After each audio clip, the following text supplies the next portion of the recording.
Hi friends, இன்றைக்கி ஈஸியாக குயிக்காக அரைக்க போகிற ஒரு சட்னி தான் பார்க்க போகிறோம். அதுக்கு தேவையான பொருள் ரொம்ப ஈஸி, 4 பொருள் தான். வெங்காயம், தக்காளி, வத்தப்பொடி, உப்பு. வெங்காயத்தை ரஃப்பாக சாப் பண்ணி வச்சுக்கணும்.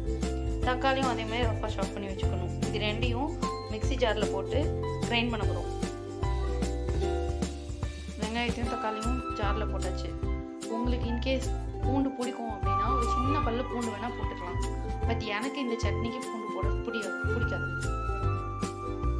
ஒரு ஸ்பூன் வத்தப்பொடி, இந்த சட்னிக்கு தேவையான உப்பு, அவ்வளோதான். இதை போட்டு நம்ம அரைக்க போகிறோம்.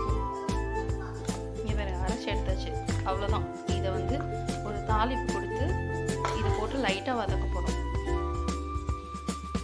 சட்னி நல்லா காஞ்சிட்டு நம்ம கொஞ்சம் எண்ணெய் ஊற்ற போகிறோம்.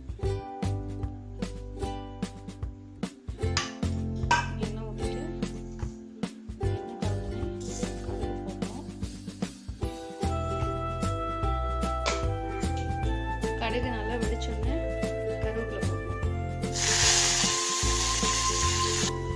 அப்புறம் அரைச்சி வச்ச சட்னி கொட்டி வச்சு லைட்டாக அந்த சாரை மட்டும் வாஷ் பண்ணி கொஞ்சமாக தண்ணி விட போடணும். இங்கே பாருங்க, இவ்வளோ தண்ணி தான் விட போகிறேன். சட்னி நல்லா வதங்கிட்டு கலர்லாம் மாறிட்டு பாருங்க. நம்ம அரைக்கும் போது என்ன கலரில் இருந்தது, இப்போ கலர். வெறும் 4 மினிட்ஸில் ஈஸியாக இந்த சட்னியை செஞ்சு முடிச்சிட்டோம். 4 minutes chutney ready. Thank you.